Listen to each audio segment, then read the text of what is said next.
Dunia lagi nggak sekadar panas, ini sudah mendidih. Dalam Vinci Itres hari, rudal saling silang, kota hancur, dan Selat Hormuz hampir lumpuh urat nadi energi dunia tercekik. Iran, Israel, dan Amerika Serikat bukan lagi saling ancam. Mereka sudah saling hantam. Pertanyaannya bukan siapa menang tapi seberapa besar dunia ikut jatuh bareng. 3 minggu sudah konflik di Timur Tengah berlangsung sejak 28 Februari tahun 2026. Iran, Israel, dan Amerika Serikat terlibat dalam perang terbuka. Hingga hari ini, sudah 23 hari kita sudah melihat serangan rudal balistik yang menghantam kota-kota di Israel Selatan. Kita juga melihat Israel membalas hingga ke jantung Teheran. Selat Hormuz, jalur minyak dunia nyaris tak berfungsi. Lalu apa yang sebenarnya terjadi? Mari kita bedah.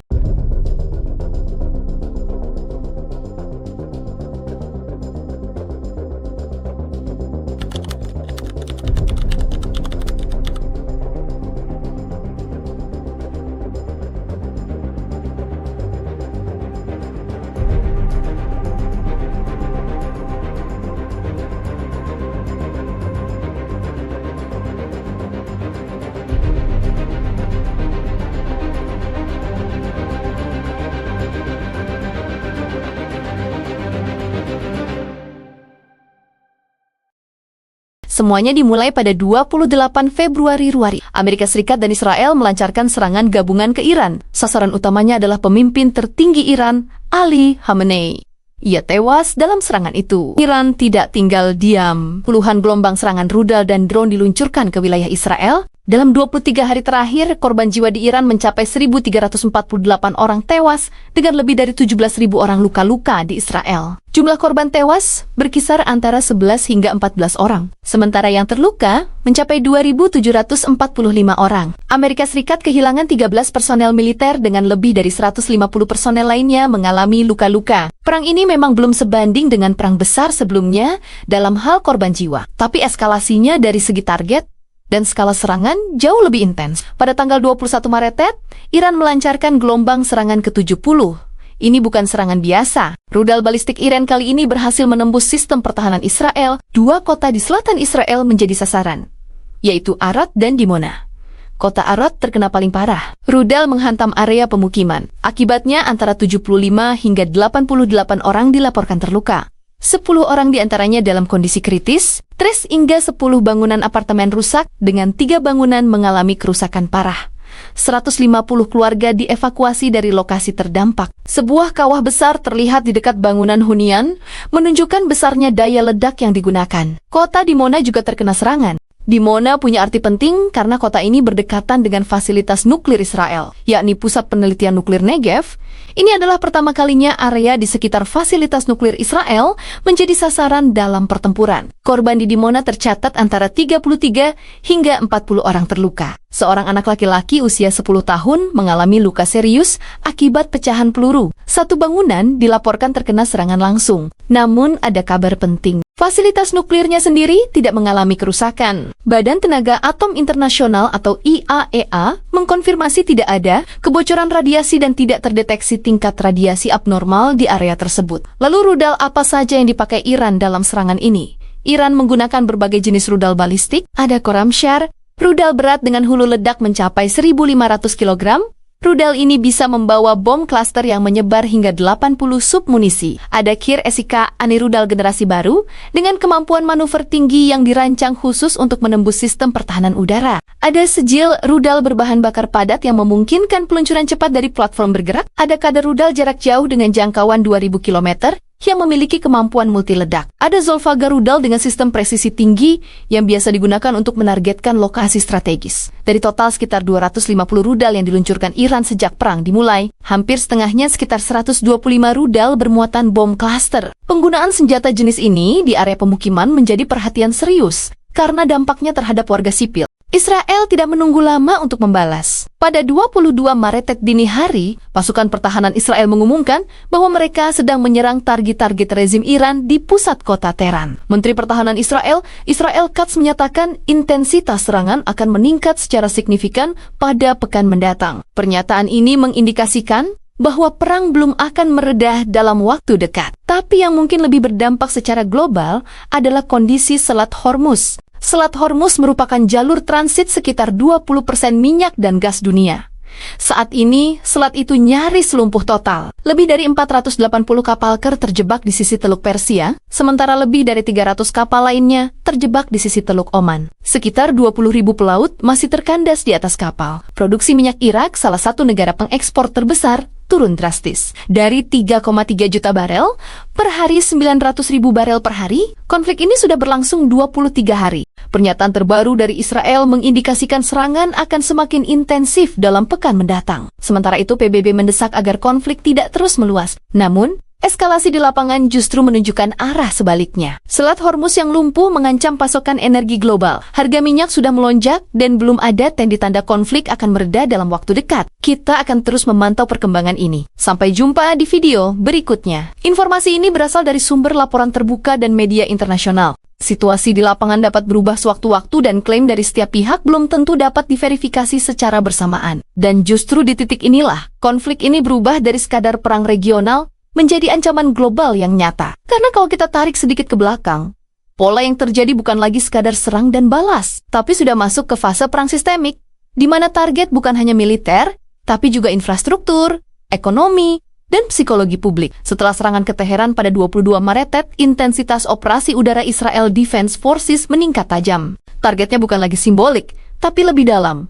Pusat komando, fasilitas komunikasi, dan jaringan logistik Iran. Ini penting, karena strategi ini menunjukkan bahwa Israel tidak hanya ingin membalas, tapi melumpuhkan kemampuan Iran untuk terus berperang dalam jangka panjang. Di sisi lain, Iran juga mengubah pola serangannya. Jika di awal mereka mengandalkan jumlah gelombang demi gelombang rudal dan drone, maka sekarang mereka mulai bermain di presisi dan penetrasi. Rudal-rudal generasi baru yang mereka gunakan tidak lagi mudah dideteksi. Bahkan beberapa dilaporkan mampu menghindari sistem pertahanan berlapis seperti Iron Dome dan David Sling. Dan ini yang bikin situasinya makin berbahaya. Karena ketika sistem pertahanan mulai bocor, maka efek psikologisnya jauh lebih besar dibanding kerusakan fisik. Warga sipil yang sebelumnya merasa aman, sekarang mulai kehilangan rasa aman itu. Evakuasi massal, kepanikan, dan tekanan terhadap pemerintah jadi tidak terhindarkan. Sementara itu, keterlibatan Amerika Serikat juga mulai berubah bentuk. Jika di awal lebih ke serangan langsung bersama Israel, kini perannya mulai melebar ke pengamanan jalur laut dan perlindungan aset energi. Armada Laut AS meningkatkan kehadiran di sekitar Selat Hormuz,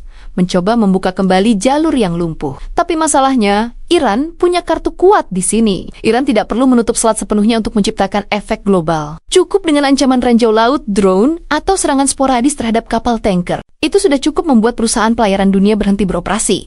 Risiko terlalu tinggi, asuransi melonjak, dan akhirnya pasokan energi global terganggu. Efek dominonya mulai terasa. Negara-negara Eropa yang masih bergantung pada energi impor mulai panik. Asia, termasuk negara-negara seperti Jepang dan Korea Selatan, juga terdampak langsung. Bahkan negara berkembang mulai merasakan kenaikan harga bahan bakar yang signifikan. Disinilah Perserikatan Bangsa-Bangsa mencoba masuk. Tapi seperti yang sering terjadi dalam konflik besar, seruan gencatan senjata terdengar jauh lebih lemah dibanding suara rudal di langit. Dan sekarang kita sampai pada pertanyaan paling krusial.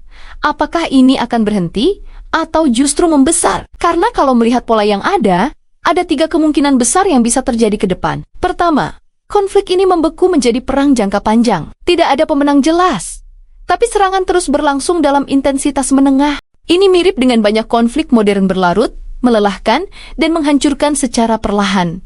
Kedua, eskalasi penuh. Ini skenario paling berbahaya. Jika salah satu pihak menyerang target yang dianggap garis merah, misalnya fasilitas nuklir benar-benar hancur atau serangan besar ke kota utama, maka responnya bisa jauh lebih brutal. Dan di titik itu, negara-negara lain bisa ikut terseret. Ketiga, tekanan global memaksa negosiasi. Tapi, jujur saja, dengan kondisi sekarang, skenario ini terlihat paling kecil kemungkinannya dalam waktu dekat. Terlalu banyak kepentingan, terlalu banyak emosi, dan terlalu banyak yang sudah terlanjur terjadi. Yang jelas, dunia sedang berdiri di titik yang sangat rapuh. Karena ini bukan lagi soal Iran versus Israel saja, tapi tentang stabilitas global, energi dunia, dan potensi konflik yang bisa melebar kemana-mana tanpa bisa dikendalikan. Dan satu hal yang perlu kita ingat, dalam perang modern seperti ini, yang paling cepat hancur bukan hanya kota, tapi juga kebenaran. Informasi datang dari berbagai sisi, masing-masing membawa narasi mereka sendiri. Maka penting untuk tetap kritis, tidak langsung percaya, dan terus memantau perkembangan dari berbagai sumber. Kita belum melihat akhir dari konflik ini, dan kemungkinan besar ini baru permulaan. Dan ketika konflik ini terus bergerak tanpa jeda, ada satu dimensi lain yang perlahan mulai terlihat tapi jarang dibahas secara terbuka. Perang bayangan yang berjalan bersamaan dengan ledekon-ledekon di permukaan. Karena di balik setiap rudal yang diluncurkan, ada sistem yang diretas, komunikasi yang disadap, dan keputusan yang dipengaruhi oleh data yang belum tentu sepenuhnya benar. Infrastruktur digital menjadi target diam-diam. Listrik padam bukan selalu karena bom, tapi bisa karena sistem distribusi disusupi. Bandara lumpuh bukan hanya karena ancaman fisik, tapi juga karena navigasi terganggu. Ini bukan lagi perang abad ke-20, ini adalah kombinasi antara kekuatan militer konvensional dan dominasi teknologi informasi. Iran diketahui memiliki unit siber yang cukup aktif, sementara Israel selama ini dikenal sebagai salah satu negara dengan kemampuan cyber warfare paling maju di dunia. Ketika dua kekuatan ini saling berhadapan, maka yang terjadi bukan hanya baku tembak jarak jauh, tapi juga duel di dunia yang tidak terlihat. Server diserang, data dicuri, propaganda disebar dengan kecepatan tinggi. Dan yang paling berbahaya, masyarakat sipil ikut terseret tanpa sadar. Video yang viral belum tentu benar. Narasi yang menyebar bisa jadi bagian dari strategi. Ketakutan bisa diciptakan, bahkan tanpa satu peluru pun ditembakkan. Di saat yang sama, tekanan di dalam negeri masing-masing negara juga mulai meningkat. Di Iran, kemarahan publik terhadap serangan yang menewaskan ribuan orang mulai bercampur dengan tuntutan balasan yang lebih keras. Sementara di Israel, meskipun korban jiwa lebih sedikit, tekanan psikologis terhadap warga sipil meningkat tajam karena ancaman yang kini terasa lebih dekat dan nyata. Sirine bukan lagi sesuatu yang jarang terdengar. Tempat perlindungan jadi bagian dari kehidupan sehari-hari. Dan pemerintah di kedua sisi berada dalam posisi yang sama-sama sulit. Jika mereka terlihat lemah, mereka kehilangan dukungan. Tapi jika mereka terus meningkatkan eskalasi, risikonya justru semakin besar. Lalu, bagaimana dengan negara lain? Disinilah peta mulai berubah. Rusia dan China memilih langkah yang lebih hati-hati, tidak langsung terlibat, tapi jelas memantau dengan sangat dekat. Mereka tahu, setiap kelemahan yang muncul dari Amerika Serikat di konflik ini bisa menjadi peluang geopolitik. Sementara negara-negara di kawasan Timur Tengah lainnya berada dalam posisi dilematis. Mereka tidak ingin konflik meluas, tapi juga tidak bisa sepenuhnya netral. Aliansi lama, kepentingan energi, dan tekanan politik membuat setiap langkah harus dihitung dengan sangat hati-hati. Situasi di laut juga semakin kompleks. Kapal perang mulai berkumpul, bukan hanya dari satu atau dua negara, tapi dari berbagai kekuatan yang punya kepentingan di jalur perdagangan global. Kesalahan kecil saja, misalnya salah identifikasi target atau insiden di laut, bisa memicu konflik yang jauh lebih besar. Sejarah sudah berkali-kali menunjukkan bahwa perang besar seringkali dimulai dari kejadian yang tampaknya kecil, tapi terjadi di waktu dan tempat yang salah. Sementara itu, ekonomi global mulai menunjukkan tanda-tanda tekanan serius. Harga minyak yang melonjak bukan hanya berdampak pada negara besar, tapi juga menghantam negara berkembang yang sangat bergantung pada impor energi. Inflasi bisa meningkat, daya beli turun, dan ketidakstabilan sosial bisa muncul sebagai efek lanjutan. Ini adalah dampak yang tidak terlihat langsung di medan perang, tapi efeknya bisa jauh lebih luas dan bertahan lebih lama. Dan di tengah semua ini, ada satu hal yang sering terlupakan: waktu. Semakin lama konflik ini berlangsung, semakin sulit untuk kembali ke titik awal. Setiap korban baru, setiap bangunan yang hancur, setiap keputusan yang diambil dalam tekanan, semuanya menambah lapisan kompleksitas yang membuat jalan menuju perdamaian semakin sempit. Dendam terakumulasi, kepercayaan hilang, dan ruang untuk kompromi semakin mengecil. Sekarang, dunia tidak lagi hanya menonton, tapi mulai merasakan dampaknya secara langsung. Dari harga bahan bakar di pom bensin, hingga ketegangan politik di tingkat internasional. Semua terhubung dalam satu rantai yang sama. Dan jika tidak ada perubahan besar dalam waktu dekat, maka konflik ini berpotensi masuk ke fase yang lebih gelap, di mana batas antara perang terbatas dan perang besar menjadi semakin kabur, dan satu keputusan saja, satu kesalahan saja bisa mengubah arah sejarah secara drastis. Dan ketika konflik ini terus bergerak tanpa jeda, ada satu dimensi lain yang perlahan mulai terlihat tapi jarang dibahas secara terbuka. Perang bayangan yang berjalan bersamaan dengan ledakan-ledakan di permukaan, karena di balik setiap rudal yang diluncurkan, ada sistem yang diretas, komunikasi yang disadap, dan keputusan yang dipengaruhi oleh data yang belum tentu sepenuhnya benar. Infrastruktur digital menjadi target diam-diam. Listrik padam bukan selalu karena bom, tapi bisa karena sistem distribusi disusupi. Bandara lumpuh bukan hanya karena ancaman fisik,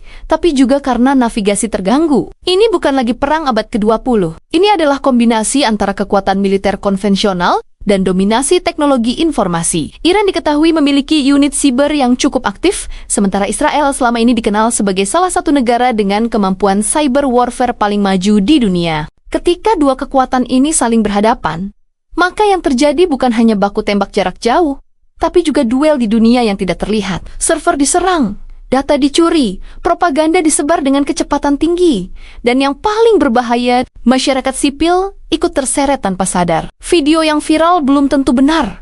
Narasi yang menyebar bisa jadi bagian dari strategi. Ketakutan bisa diciptakan, bahkan tanpa satu peluru pun ditembakkan. Di saat yang sama, tekanan di dalam negeri masing-masing negara juga mulai meningkat. Di Iran, kemarahan publik terhadap serangan yang menewaskan ribuan orang mulai bercampur dengan tuntutan balasan yang lebih keras, sementara di Israel, meskipun korban jiwa lebih sedikit, tekanan psikologis terhadap warga sipil meningkat tajam karena ancaman yang kini terasa lebih dekat dan nyata.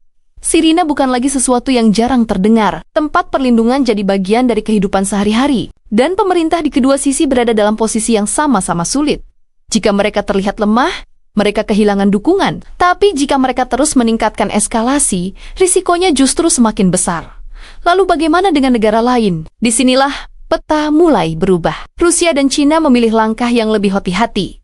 Tidak langsung terlibat, tapi jelas memantau dengan sangat dekat. Mereka tahu setiap kelemahan yang muncul dari Amerika Serikat di konflik ini bisa menjadi peluang geopolitik, sementara negara-negara di kawasan Timur Tengah lainnya berada dalam posisi dilematis. Mereka tidak ingin konflik meluas, tapi juga tidak bisa sepenuhnya netral. Aliansi lama, kepentingan energi, dan tekanan politik membuat setiap langkah harus dihitung dengan sangat hati-hati. Situasi di laut juga semakin kompleks. Kapal perang mulai berkumpul. Bukan hanya dari satu atau dua negara, tapi dari berbagai kekuatan yang punya kepentingan di jalur perdagangan global. Kesalahan kecil saja misalnya salah identifikasi target atau insiden di laut bisa memicu konflik yang jauh lebih besar. Sejarah sudah berkali-kali menunjukkan bahwa perang besar seringkali dimulai dari kejadian yang tampaknya kecil, tapi terjadi di waktu dan tempat yang salah. Sementara itu, ekonomi global mulai menunjukkan tanda-tanda tekanan serius. Harga minyak yang melonjak bukan hanya berdampak pada negara besar, tapi juga menghantam negara berkembang yang sangat bergantung pada impor energi. Inflasi bisa meningkat, daya beli turun, dan ketidakstabilan sosial bisa muncul sebagai efek lanjutan. Ini adalah dampak yang tidak terlihat langsung di medan perang, tapi efeknya bisa jauh lebih luas dan bertahan lebih lama. Dan di tengah semua ini, ada satu hal yang sering terlupakan. Waktu. Semakin lama konflik ini berlangsung, semakin sulit untuk kembali ke titik awal. Setiap korban baru, setiap bangunan yang hancur, setiap keputusan yang diambil dalam tekanan, semuanya menambah lapisan kompleksitas yang membuat jalan menuju perdamaian semakin sempit. Dendam terakumulasi, kepercayaan hilang, dan ruang untuk kompromi semakin mengecil. Sekarang, dunia tidak lagi hanya menonton, tapi mulai merasakan dampaknya secara langsung. Dari harga bahan bakar di pom bensin, hingga ketegangan politik di tingkat internasional. Semua terhubung dalam satu rantai yang sama. Dan jika tidak ada perubahan besar dalam waktu dekat, maka konflik ini berpotensi masuk ke fase yang lebih gelap, di mana batas antara perang terbatas dan perang besar menjadi semakin kabur, dan satu keputusan saja, satu kesalahan saja bisa mengubah arah sejarah secara drastis.